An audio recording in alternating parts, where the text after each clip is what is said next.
Hello, hello. All right. Thank you so much for joining us tonight. It's Music Monday, as I'm sure you know. And so what we're doing tonight, we're actually going to have a bass, a quick idea, quick thought for you if you're a bass player, whether you're novice or even a little bit more advanced.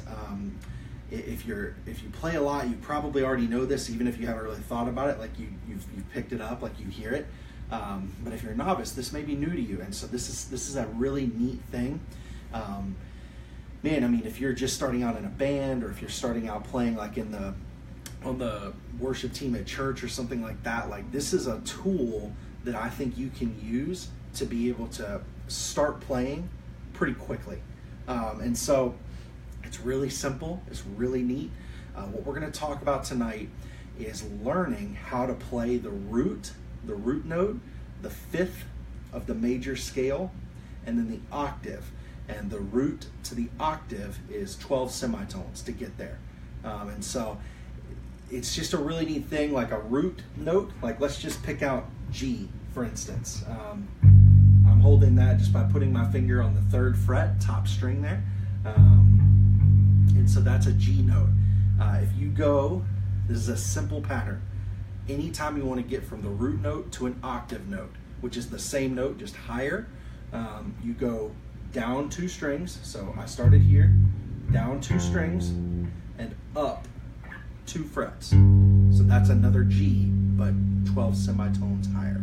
So what you can do, if you can kind of make that stretch, it's a little bit of a big stretch for a pinky, or some of you guys that kind of do it with your ring finger or whatever, but now you've got a G and a G.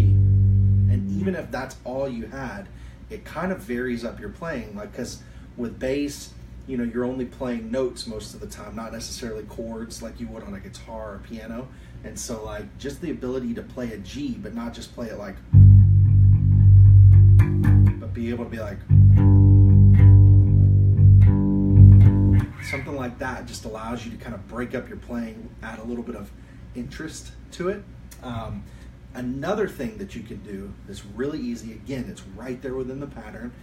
If this is your root note, a G, go down 1 string and up 2 frets, and now you're at a D, which is the 5th in the major scale for G. So what you can do, again, if you can make that stretch, that's a little bit of a stretch for your fingers if you're just figuring out the pattern, but you can do like a, and so now you've got this thing that will fit real often in music. It's like even when you see like a G written on a chord chart, you can do like a,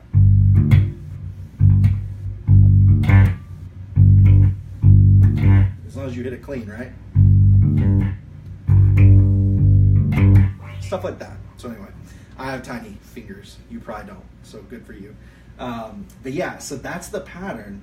And what's really neat is just the way that it really works anywhere, as long as your root note is either on the E string or the A string. Or if you have a 5 string, it'll work if you start on the B string, the low B as well. It's just one of those things where you can go in, and so let's say C, right? That's this 3rd fret, 2nd string, 2 frets up, 2 strings down, that's another C. And then if you go 2 frets up, 1 string down, you've got G, which is the 5th in the C scale. So now you've got a, let me try and do it with all 3 fingers. And that kind of stuff. And it's even like a power chord on a guitar if you just strum them all at once, which can sound a little heavy, but there's plenty of applications. So that's really it, man. It's not a real complicated thing, but it's just one of those things where you can throw it in on most songs. Like if you're playing the root or the octave or the 5th, you're not going to clash with probably much of anything. So I think that that's a really good tool to have in your tool belt as a bass player. Short, sweet, simple. If you use root 5th octave a lot, maybe comment below, let us know. If you've got like do root 5th octave and then you've got a special thing that makes it more awesome. Share that below. Like, I'm sure that people would love to see it. I'd love to see it. But yeah, that's really all it is. we are the Anchorage School of Music, and we just want to help you guys get better at music. We're thankful for the opportunity to try to share these little tidbits with you.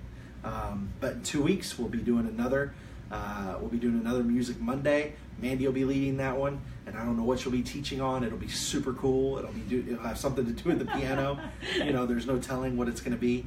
But yeah, as we come up with thoughts and ideas on like, oh, this is a neat thing to help you do music, we will be sure to pass it on. Just so you know, you got a Go Jags comment. A Go Jags? Yeah. From who? From Ryan Strother. Nice. Youth pastor. Yeah. Yes. Go Jags indeed. This was almost our year. Just like the last 20-something have been almost our year.